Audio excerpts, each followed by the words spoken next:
नमस्कार। संस्कृत विषय में आप सभी का स्वागत है। आज हम महाकवि भारवी की पुस्तक किरातार्जुनीयम की पहले सर्ग का श्लोक नंबर 9 पढ़ेंगे। फर्स्ट चैप्टर श्लोक नंबर 9। कृतारि षड्वर्ग जयेन मानवीम अगम्य रूपाम पदवीम प्रपित्सुना विभज्ये नक्तम दिवम अस्ततंद्रिणा वितन्यते तेन नयन पौरुषम। ये है इसका उच्चारण। कृतारि षड्वर्ग जैन, जिसने 6 शत्रुओं पर विजय प्राप्त कर ली। एक है काम, दूसरा क्रोध, तीसरा लोभ, चौथा मोह, पांचवा मद, छठा मात्सर्य। ये 6 शत्रु होते हैं, ठीक है, जो हमारे को प्रोग्रेस नहीं करने देते हैं। काम का अर्थ होता है इच्छा। क्रोध का तो आप जानते हैं, एंग्री होना। लोभ होता है लालच। मोह होता है अट्रैक्शन हो जाना किसी चीज से। जब ज्यादा अट्रैक्शन हो जाता है ना, तो इंसान गलत रास्ते को भी अपना लेता है। मद हो जाता है कि हमें अपनी संपत्ति से, धन से, अपनी पोस्ट से, हायर पोस्ट से इतना अधिक लगाव हो जाता है कि हम अहंकार के नशे में चूर हो जाते हैं। तो मद वो नशा है जिससे अहंकार होता है, घमंड आ जाता है। मात्सर्य होता है ईर्ष्या, जेलिसी भाव। तो दुर्योधन के अंदर ये 6 दोष थे जिन पर उसने विजय प्राप्त कर ली है। ये जो शब्द है इसमें देखिए कितने सारे शब्द जुड़े हुए हैं। कृत प्लस अरि, अ प्लस अ इज इक्वल टू आ, ये स्वर संधि है। और यहां पर जो षड वर्ग है, इसमें क्या है, षट प्लस वर्ग। टा को डा हो गया है संधि नियमों के कारण। और ये संधि आपके सिलेबस में भी है, तो ध्यान रखिएगा। संधि की भी मैंने अलग से प्लेलिस्ट बना रखी है। तो दुर्योधन ने 6 शत्रुओं पर विजय प्राप्त कर लिया। और अरि जो शब्द है इसका अर्थ होता है शत्रु, और जैन मतलब जीत। षट वर्ग मतलब 6 वर्ग हैं। 6 कौन से हैं? काम का वर्ग है, काम का ग्रुप है, क्रोध, लोभ, मोह, मद, मात्सर्य। इन जो 6 ग्रुप में इंसान फंसा रहता है, और इन 6 के कारण वो बुरे रास्ते पर चला जाता है। तो इन 6 दुश्मनों पर उसने विजय प्राप्त कर ली है। फिर उसके बाद है मानवीम अगम्य रूपाम। मानवीम का मतलब है मनु के द्वारा। एक मनु है, उन्होंने स्मृति लिखी है जिसको हम कहते हैं मनुस्मृति। और उस मनुस्मृति में राजा के सारे धर्म बताए गए हैं कि राजा को अपने प्रजा के साथ कैसे व्यवहार करना चाहिए, कैसा कर्तव्य करना चाहिए, ये सब उसमें बताया गया है। अगम्य रूपा मतलब जो साधारण मनुष्यों के द्वारा नहीं फॉलो किया जा सकता, ऐसे मनु स्मृति के द्वारा कही गई जो बातें हैं। पदवीम पदवी को यानी प्रजा पालन की नीति को, प्रपित सुना यानी प्राप्त करने की इच्छा करने वाला है। ऐसा लगता है कि मनुस्मृति में जो बहुत हार्ड रूल बताए गए हैं राजा के लिए, जो बहुत कठिन नियम बताए गए हैं, उन कठिन नियमों को वो पालन कर रहा है। विभज्य नक्तम दिवम अस्त तंद्रिणा वितन्यते तेन नयन पौरुषम। ये है सेकंड लाइन। अस्त तंद्रिणा, ये जो शब्द है ना, इसमें देखिए एक शब्द है इसमें नक्तम, दूसरा दिवम, तीसरा अस्त, चौथा तंद्रिणा। जो तंद्रीणा शब्द है उसका अर्थ है आलस्य। अस्त मतलब अस्त हो गया यानी कि हट गया है। जैसे सूर्य अस्त हो जाता है तो डिसअपियर हो जाता है ना स्काई से, जब सनसेट हो जाता है, ऐसे उसके लाइफ से जो है अहंकार, जो है आलस्य, जो है वो हट गया है। तंद्रे कहते हैं आलस्य को, उसके जीवन से आलस्य हट गया है। नक्तम दिवम विभज्य, दिन रात का उसने विभाजन कर दिया, रात और दिन का विभाजन कर दिया, अर्थात समय का विभाजन कर दिया है कि ये काम मैं दिन में करूंगा, ये काम मैं रात में करूंगा। तेन मतलब उसके द्वारा, किसके द्वारा? दुर्योधन के द्वारा। नयन बहुत ही नीति से। पौरुषम वितन्यते, पुरुषार्थ को फैलाया जा रहा है। अपनी जो वर्किंग स्टेज है उसको बहुत ज्यादा उसने स्प्रेड कर दिया है।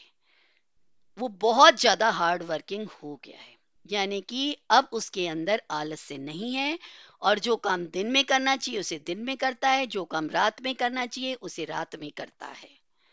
तो ये दुर्योधन के बारे में बताया गया। तो हम क्या समझे इसमें कि काम, क्रोध, लोभ, मोह, मद, मात्सर्य, ये जो 6 दोष होते हैं, शत्रु होते हैं मनुष्यों के, इस पर दुर्योधन ने विजय प्राप्त कर ली, अर्थात इनको अपने अंडर कर लिया है, इन पर को कंट्रोल कर लिया। साधारण मनुष्यों के लिए जो दुष्प्राप्य अगम्य है, ऐसे स्वरूप जो मनुस्मृतिकार ने बताए हैं, उनके द्वारा जो प्रजा पालन की नीति बताई गई है, उसको प्राप्त करने की इच्छा कर रहा है, अर्थात मनु के द्वारा कही गई नीति को फॉलो करने की इच्छा कर रहा है।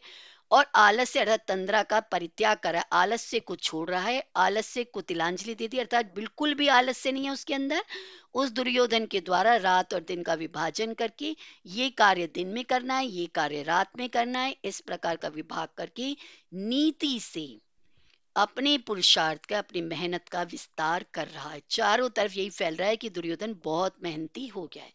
दुर्योधन अब वही जुआरी और आलसी दुर्योधन नहीं रह गया है, जैसे कि महाराज आप उसे जानते थे। गुप्तचर बता रहा है युधिष्ठिर को, उसने अपने 6 दोषों पर विजय प्राप्त कर ली है और स्वयंभू मनु के दुर्गम आदर्शों के अनुरूप अपने को राजा बना लिया है।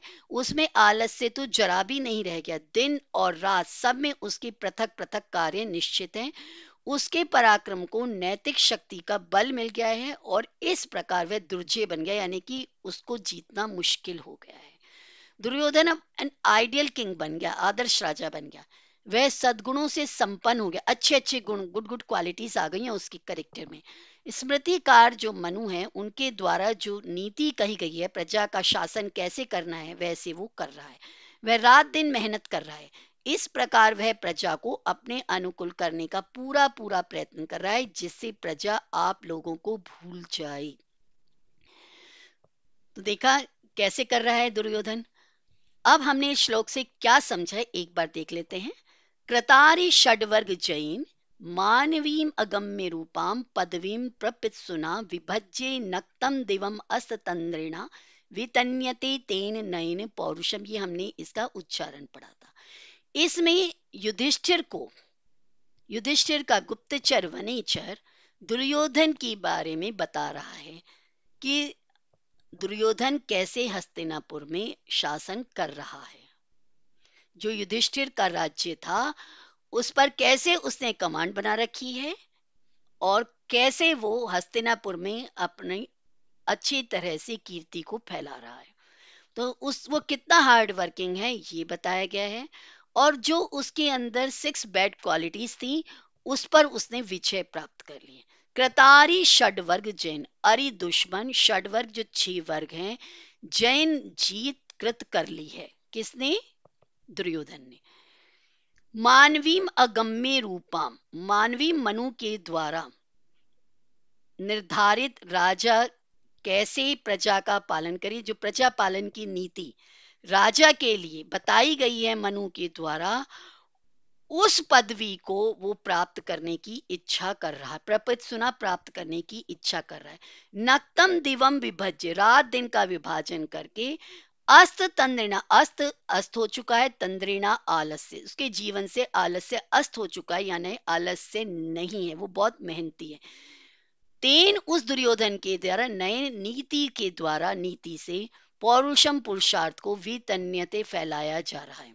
क्या मीनिंग हुआ? वह दुर्योधन काम क्रोध लोभ मोह मद और मात्सर्य, मात्सर्य होता है ईर्ष्या रूप जो दोष होते हैं, 6 शत्रु जो होते हैं प्राणियों को, उनको जीतकर अत्यंत दुर्गम मनु आदि जो नीतिज्ञ होते हैं, नीति को जो जानते हैं, नीति को जो बनाते हैं, उन मनु के द्वारा शासन पद्धति पर कार्य करने की लालसा से, इच्छा से, आलस्य को दूर भगाकर रात दिन के समय को प्रत्येक काम के लिए अलग अलग करके कि ये काम रात में करना है, ये काम दिन में करना है, ऐसा करके नैतिक शक्ति द्वारा अपने पुरुषार्थ को सबल बना रहा है, यानी कि स्ट्रॉन्ग बना रहा है।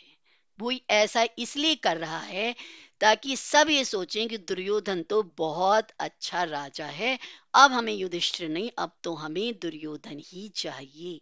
तो युधिष्ठिर का जो प्रभाव प्रजा के दिल में बन चुका था, उस प्रभाव को मिटाकर वो अपना प्रभाव जमाना चाहता है, ताकि जब वनवास के बाद युधिष्ठिर वापस अपना राज्य मांगे तो प्रजा ये सोचे कि दुर्योधन अच्छा राजा है, तो ये सब वो दिखावा कर रहा है। और दिखावा इतना उसका जबरदस्त है कि ऐसा लगता है कि वो सच में ही बहुत अच्छा राजा बन गया है। तो कैसा लगा मेरा ये वीडियो आपको? अगर ये वीडियो आपको अच्छा लगा हो तो इसे प्लीज अधिक से अधिक लाइक, शेयर और सब्सक्राइब कीजिएगा। Thank you.